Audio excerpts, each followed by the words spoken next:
Seja muito bem-vindo ao GuiaCast, um podcast para os profissionais de logística e supply chain que nunca param de aprender. Compartilhamos toda semana as melhores práticas, desafios e informações para suporte às suas decisões, a fim de ajudá-lo a gerenciar a sua carreira e a sua empresa com mais eficiência. Uma consultoria independente, acionável e objetiva para os líderes do setor. Vamos ouvir!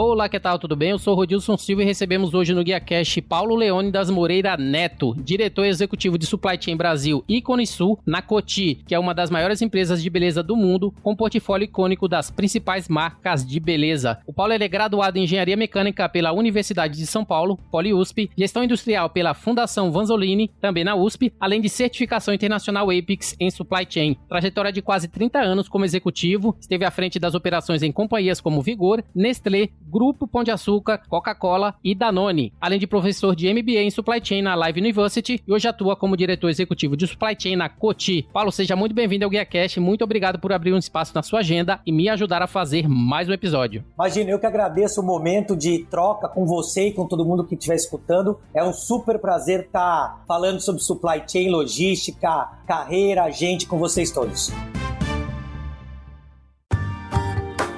E esse episódio é um oferecimento da JC Gestão de Riscos. Se você está procurando identificar medidas preventivas que visam minimizar riscos existentes nas suas atividades de transporte de cargas, a JC Gestão de Riscos é referência de qualidade no segmento no que se refere à estrutura contingencial de energia, comunicação e tecnologia. Monitore o caminho que sua carga é transportada. Acesse jcgestãoderiscos.com.br e potencialize os resultados do seu negócio.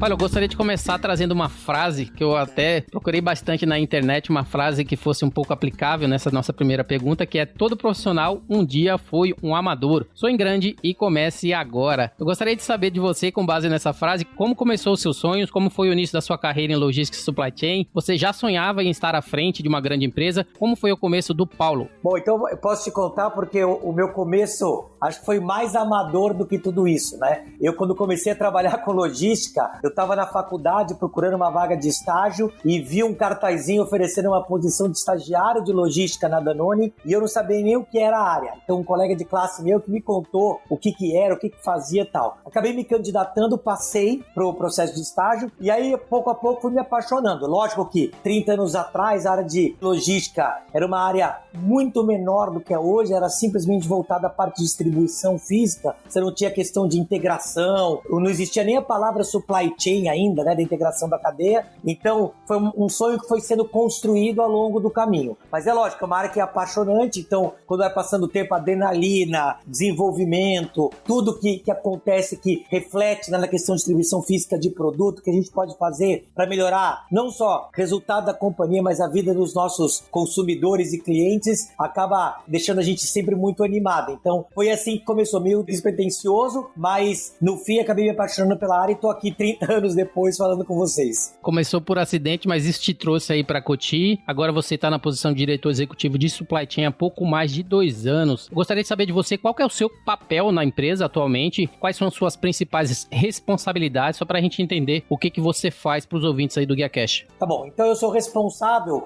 pela área de Supply Chain do que a gente chama do Go-to-Market, né? Então o que é isso? Eu começo desde o processo de inovação. Veja, a minha área não é uma área que desenvolve produtos, mas é que cuida de todo o drumbeat do processo de inovação, então coordenando datas, levando as apresentações para os gates de aprovação e por aí vai. Depois tem o time de demanda e S&OP que trabalha comigo, tem uma área de aí sim distribuição física, então centro de distribuição, mais a parte de transporte, tem uma parte de controle de custos super importante, não tem como falar em supply chain sem controle de custo nesse processo, e também tem customer service junto. Então esse é o desenho do escopo da minha função. Para o supply chain como um um todo, o que está fora das minhas atribuições? A área de compras, né, para empresas multinacionais é muito comum que ela seja uma área independente, e a parte industrial, pelo lado técnico, também fica fora. Então é todo o caminho do produto até, desde a criação dele, da inovação, né, que nem existe ainda, até a entrega no nosso cliente final. Claro que, embora o processo de compras ou industrial não esteja ligado a mim, nossa correlação, nosso trabalho conjunto é muito pesado por conta de toda a questão de estratégia de estoque,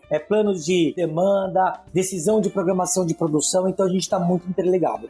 Excelente. E a Coty é uma das maiores empresas de beleza do mundo. Ela está presente em mais de 130 países. Eu já cheguei aí no escritório da Coty, que eu participei de um processo seletivo no RH. Acho que a moça chamava Vitória Barali na época. Infelizmente não passei, mas continuamos, né? E ela tá lá ainda, viu? Tá lá ainda, né? Então eu gostaria que você pudesse falar um pouquinho pra gente sobre a companhia mesmo, sobre as marcas que fazem parte do portfólio. Qual o posicionamento atual da empresa no mercado brasileiro? Você falar basicamente um pouquinho pra gente sobre a empresa. Na verdade, a Coty é uma empresa aqui no Brasil que vem derivada aí de uma série de aquisições. Então, uma empresa que veio de marcas antigas, mas muito fortes. Então, pegando o portfólio local, a gente tem a Monange, Bozano, tem Coleston com vela, Cenoura e Bronze, enfim, são marcas muito conhecidas aqui do nosso dia a dia, Risqué com esmaltes e voltada muito ao consumo massivo, né? No Brasil, a gente está muito nesse público de consumo massivo que a gente chama, ou seja, uma larga escala de distribuição, navegando por todos os tipos de segmento do mercado de cosméticos. Globalmente falando, a Coty também tem uma área muito forte que a gente chama de luxo, que é a parte de fragrâncias e perfumes, né? Com produções de marcas conhecidas como Tiffany, Marc Jacobs, entre outras, e lógico, muita coisa de cosméticos, né? Então você tem Max Factor, você tem Sally Hansen, tem Rimmel, tem uma série de marcas que são mundialmente conhecidas. No Brasil, especificamente, o nosso foco é esse consumo massivo, são produtos de grande giro, né? De alta penetração de mercado, e é onde está a nossa força hoje até para viabilizar no futuro a entrada de outras categorias. Então, realmente a nossa missão é entregar uma beleza acessível ao público brasileiro com a melhor qualidade possível. E falando do portfólio que você falou que entrega esse portfólio gigante, né, massivo, tão diversificado, né, e nós vemos que devido à pandemia agora, vários segmentos esses que alguns tiveram produtos que tiveram redução de demanda, já outros tiveram um aumento nessa demanda devido ao coronavírus. Como que tem sido esse momento para a empresa frente a essas variações de produtos e demandas atuais e como vocês têm trabalhado internamente com a equipe a fim de garantir os resultados? Então, na verdade é isso mesmo, a gente teve que navegar, na verdade, com duas mudanças importantes, né? As mudanças do hábito de consumo, que é uma coisa, e a mudança do nosso mix, vamos dizer assim, de vendas por canal de venda. Então vamos separar as duas coisas. Hábito de consumo, você pode imaginar, a gente entrou num período complicado aí de quarentena, de lockdown, as pessoas dentro de casa, e aí obviamente acaba tendo uma alteração no hábito de consumo tanto do homem quanto da mulher com relação aos itens de beleza. Então as meninas pintam menos a unha, acabam pintando menos o cabelo, a mesma coisa com os homens. Então você tem uma mudança nesse hábito de consumo. E a gente sentiu isso. Então esmaltes teve uma queda, coloração teve uma queda. A contrapartida, muita gente usando álcool gel, pele resseca, então hidratante tem um crescimento, desodorante tem um crescimento, shampoo, o cara tá em casa também tem um certo crescimento. Então a gente navegou muito entre esse balanço de categorias. Em linhas gerais, obviamente a gente sofreu, como toda a indústria, a gente teve uma retração principalmente naqueles primeiros 30 dias de pandemia, que aí acho que teve uma mudança grande entre as pessoas querendo se estocar de alimento, todo mundo muito assustado, né? Teve uma coisa que eu não sei explicar até hoje, que a gente achou até engraçado, aquela corrida maluca pelo papel higiênico, né? Para ter um estoque de papel higiênico enorme dentro de casa. Então, você tem uma troca nesse hábito que mudou por 30, 40 dias o mercado como um todo. A hora que passa esse primeiro susto, a gente começa a ter uma retomada importante e agora, olhando já essa fase, nós estamos falando de flexibilização, as pessoas saindo de casa, retoma, né, a questão de usar produtos cosméticos e a gente começa a retomar a venda. Pelo lado dos canais, aí você tem realmente uma coisa muito agressiva para a nossa cadeia, porque você tem canais importantes que ficaram fechados por 30, 60 dias, o caso de salões de beleza, no caso das perfumarias, que também tiveram que fechar as portas, e aí você tem a migração dessa venda para canais como e-commerce, né, que é o ícone do momento, um monte de delivery, gente comprando online produto, não só isso, como varejo alimentar, então hipermercados, supermercados, atacados, além da rede de farmácias e drogarias. Então, administrar essa mudança de hábito de consumo categoria a categoria, junto com a mudança de canal, foi um trabalho que exigiu muito da conexão, principalmente do time de vendas com o pessoal de demanda e S&OP, com fábrica, ou seja, botar todo mundo conectado com aquilo que estava acontecendo, para a gente ter que fazer muito rapidamente as mudanças necessárias para a cadeia, vamos dizer assim, né?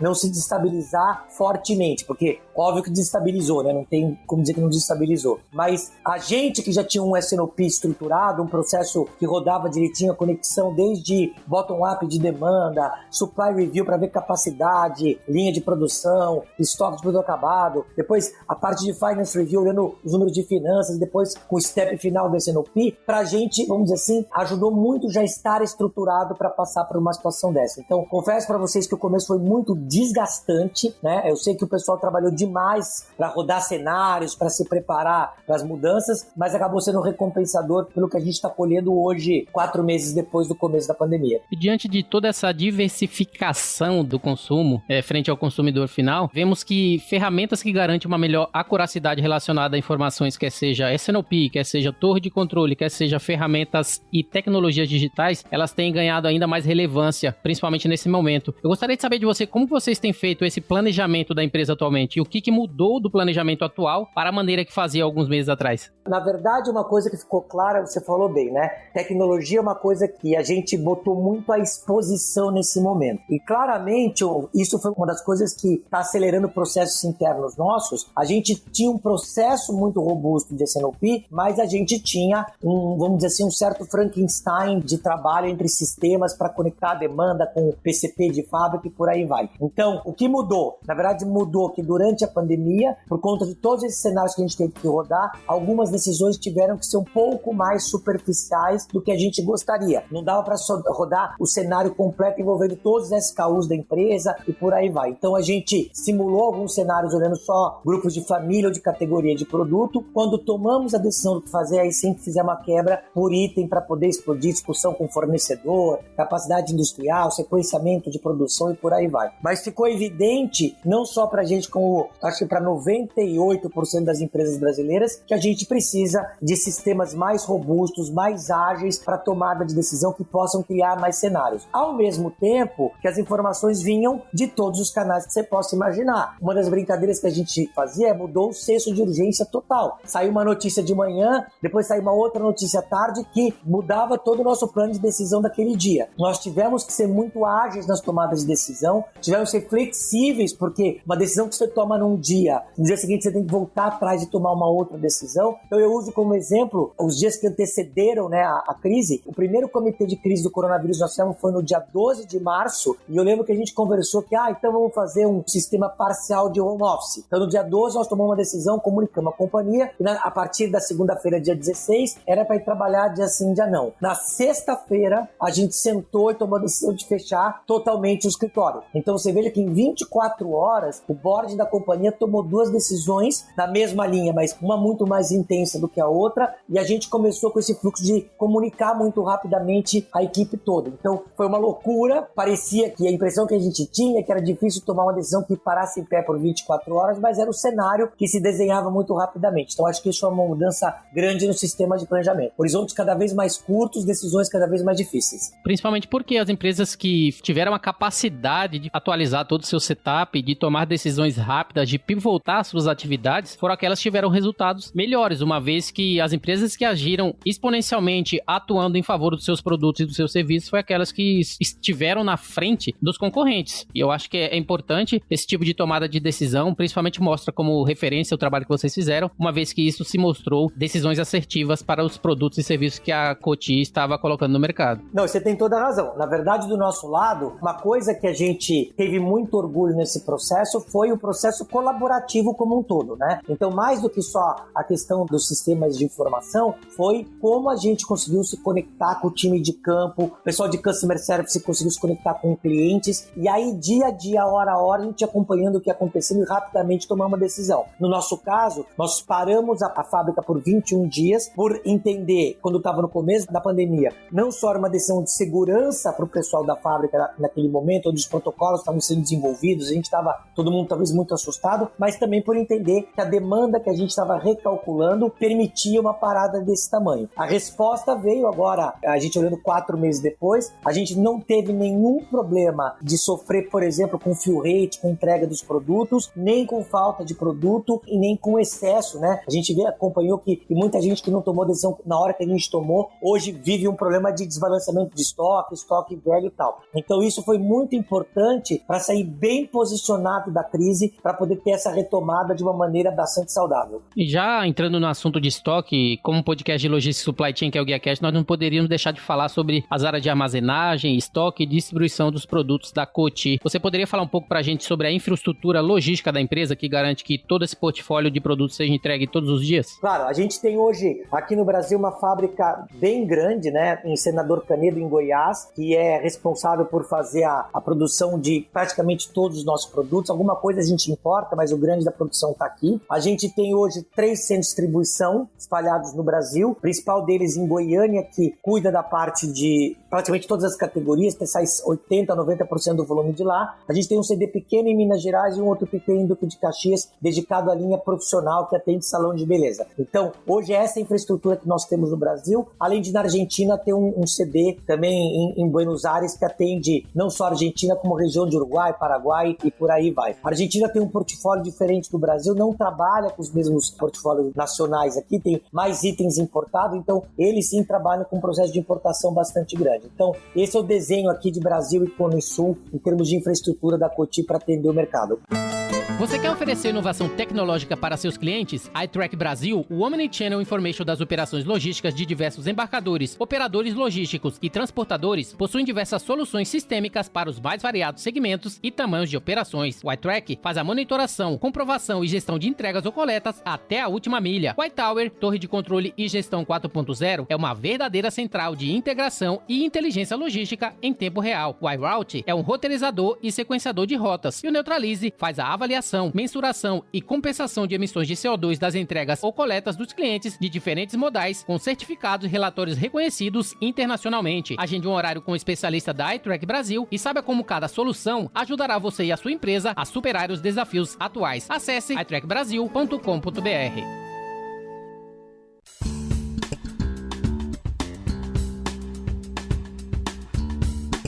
Acho que já deu para conhecer bastante um pouquinho sobre a Coty. Eu gostaria de falar um pouquinho agora sobre o Paulo. Eu vi um vídeo seu no YouTube, no canal da Live Universe, onde você fala sobre a importância de liderar por inspirar, liderar por dar oportunidades e também formar pessoas. Eu gostaria de saber como que você tem aplicado esse conceito tão importante na empresa aí com as pessoas que dependem de você, com seus funcionários, com todos aqueles que estão aí contribuindo com não só o crescimento da empresa, mas também com o seu crescimento profissional. Eu vou começar respondendo pela sua última frase, né? Na verdade, a leitura correta é: óbvio que o meu sucesso é o sucesso do meu time, né? Então, o que a gente tem que pensar como líder sempre é: a gente depende das pessoas terem bons resultados. Qual a nossa missão? Capacitá-las, né? E viabilizar o sucesso dessas pessoas. Então, o que eu faço muito com o meu time é permitir a exposição deles dentro da companhia, permitir que eles tenham poder de tomada de decisão, que eles saibam como tomar decisão, capacitá-los para isso, porque eu não posso estar em todos os fóruns, nem sou um cara centralizador. A mesma coisa eu cobro deles para fazer com os times abaixo deles. Isso é que eu digo que é inspirar. Inspirar é confiar. Inspirar, o cara tá olhando o que você faz, você às vezes leva o cara junto numa reunião, o cara participa com você, ele viu como você faz, você bate no ombro e fala: bom, toca a vida você, entenda quais são as variáveis, né? Tenha o seu estilo de trabalho. Uma coisa que eu falo muito é: eu não busco profissionais que tenham o mesmo perfil que eu de trabalho. Eu sempre busco gente que seja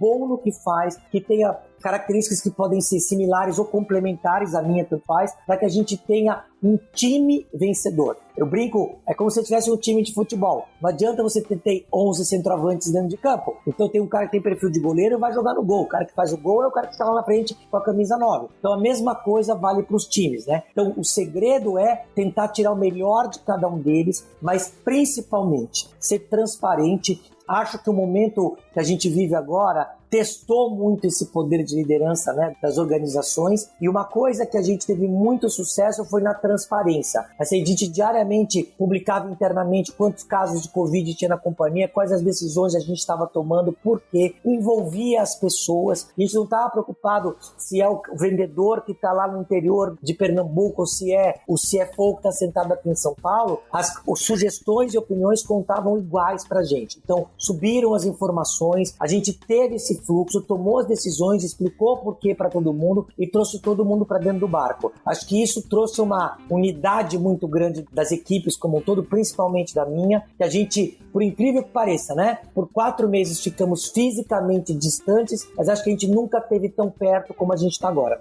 Ô Paulo, eu vejo que a excelente prática dos gestores é que eles tiveram, às vezes, algum mentor na sua carreira que também aplicou todos esses ensinamentos e, posteriormente, a pessoa formada também quis colocar isso em prática, levando em consideração que ele aprendeu bastante e chegou o momento de aplicar isso em outras pessoas. E no seu caso, nessa tua jornada de quase 30 anos, você teve alguém que foi esse mentor para você, que te deu oportunidades, que te ajudou na sua formação para que você pudesse, agora, nesse momento, também colocar em prática com a sua equipe? Ao longo de 30 anos, eu trabalhei com profissionais excepcionais, né? Então, que ajudaram muito na minha formação e que, com certeza, por algum tempo me mentoraram, me orientaram, me deram um coaching e tal. Mas se você me perguntar para eu personificar isso, eu tenho até hoje, um ex-chefe meu que virou um grande amigo meu e que é o meu mentor, meu guru, né? Hoje ele já está aposentado, mas pra você ter uma ideia, o nome dele é Luiz Odoni, ele foi vice-presidente de supply chain da Nestlé, passou pela Brasil Quirin, teve uma carreira muito bacana e ele é um cara de uma formação ímpar, né? Ele é um agrônomo, um cara que trabalhou na ONU em assentamento de tropa na Angola, o cara trabalhou em fazendas da Varig no interior do Maranhão, então é um cara com uma vivência, com uma experiência de lidar com uma diversidade enorme de times, de pessoas, de equipes que foram fundamentais. Eu guardo com muito carinho, por isso nós somos muito amigos até hoje e ele com certeza é meu grande guru para trocar informação, para trocar ansiedade, falar de carreira, falar de gente, falar de vida. Então, com certeza é importante quando você tem alguém que você se identifica. E, de novo, era um perfil muito diferente do meu, mas uma pessoa que me ensinou e me ensina muito até hoje. Então, parabéns e obrigado aí ao Luiz Odoni. Tempos de crise também são tempos de aprendizagem. Eu gostaria de saber de você que lições você, como profissional, tem aprendido em face dessa necessidade de adaptação atual. Que lições você acha que vai prevalecer para você? Bom, para mim, senso de urgência. A gente aprendeu que nesse momento de pandemia, o tempo do senso de urgência é completamente diferente do que a gente tinha antes de entrar. A velocidade na tomada de decisão, às vezes, muitas decisões nós tivemos que tomar sem ter todos os elementos na mão para a tomada dela, foi uma coisa que a gente aprendeu muito, né? De como ter coragem, de como ser transparente, como mudar, o que eu falei para vocês, o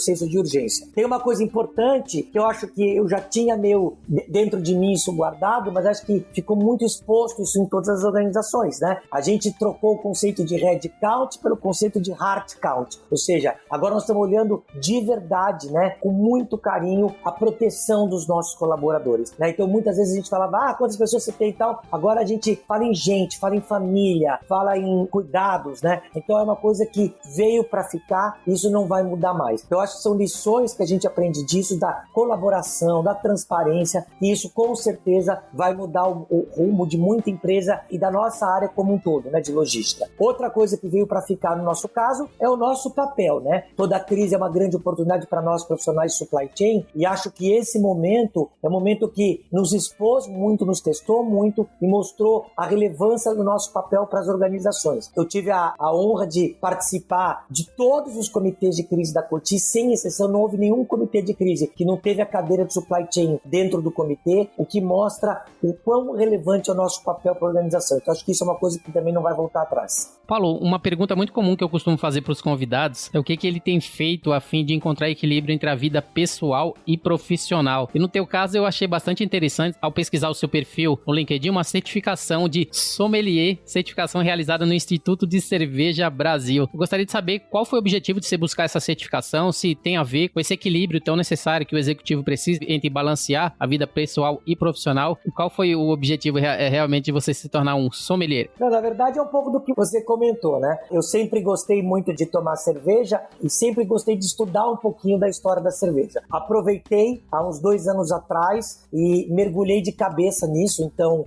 fui no Instituto da Cerveja, fiz o curso de sommelier de cerveja, depois, entre aspas, me pós-graduei em mestre em estilos, então foi uma coisa de bastante estudo, né? Porque você mescla história com produção, com desenvolvimento de produto, com vida social, né? É muito bacana e a história da cerveja se confunde muito com a história da evolução da humanidade, então é um produto que vem desde 10 mil anos antes de Cristo aí, né? Então é muito bacana você poder sentar, estudar. Você viu que eu sou certificado, já tive até a oportunidade de dar aulas sobre a história da cerveja, sobre degustação de cerveja, então é uma coisa que eu gosto, eu me dedico bastante. Então virou um hobby, né? Hoje consegui concatenar esse hobby até com um outro hobby, eu gosto de correr também, então faço parte de um grupo de corrida de bebedores de cerveja artesanal chamado Beer Crew, que se reúne uma vez a cada 15 dias aqui em São Paulo, então o pessoal estuda cerveja, gosta de correr, então liga esporte com o consumo da bebida, muito bacana. Acaba sendo de fato um momento para desopilar e ter um pouquinho mais de tranquilidade para tocar essa loucura da vida de supply chain. Excelente. Para mim, a última pergunta, algo que é extremamente importante para altos executivos, é buscar tempo para participar de eventos, investir em relacionamentos profissionais e fazer networking. Gostaria de saber como que você cuida dos seus relacionamentos e como que o networking tem te ajudado a alcançar o sucesso em sua trajetória. Bom, na verdade eu sempre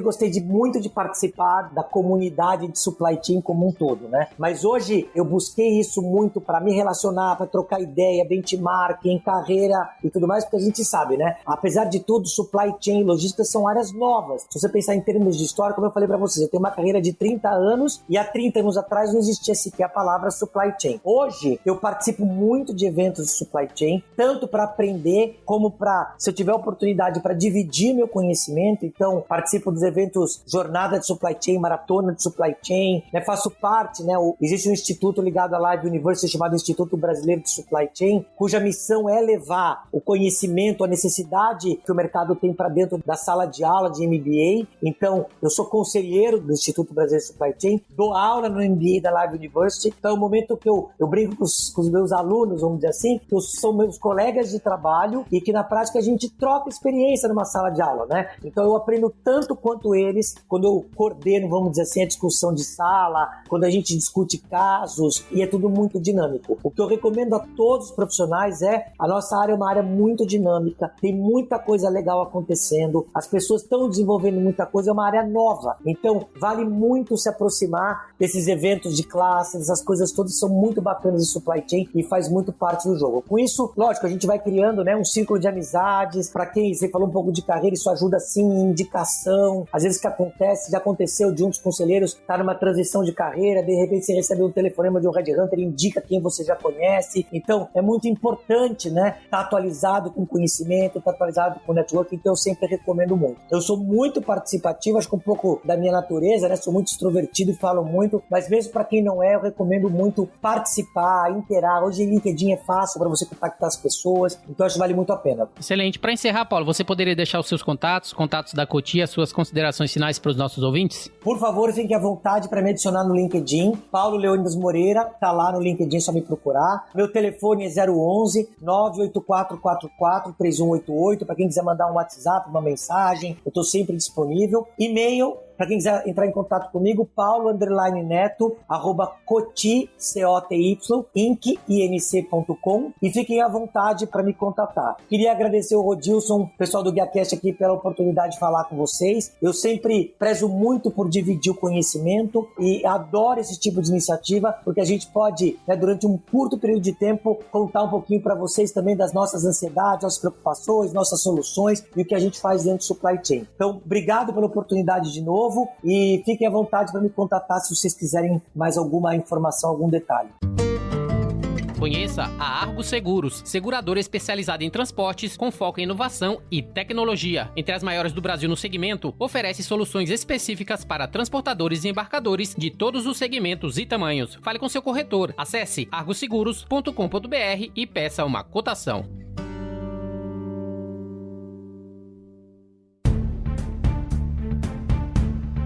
Muito bem, o GuiaCast teve a honra de receber Paulo Leônidas, diretor executivo de Supply Chain na Coty. Se você gostou desse episódio, você pode compartilhar com seus colegas, amigos e profissionais de Supply Chain e, se possível, deixe uma avaliação e comentário em ratethispodcast.com/GuiaCast. Você também pode me encontrar no LinkedIn, é só procurar por Rodilson Silva, comunicador logístico multiprofissional. E caso tenha alguma notícia relevante, evento, reportagem, opiniões e tendências do mundo da cadeia de suprimentos que gostaria de dar destaque no GuiaCast, envie uma mensagem direta através do Instagram para Guia_Corporativo, Twitter, @RodilsonS, ou através do e-mail rodilson@guiacorporativo.com.br. Eu sou Rodilson Silva com Paulo Leônidas, que te envia um GuiaCast abraço. Até a próxima. Tchau, tchau.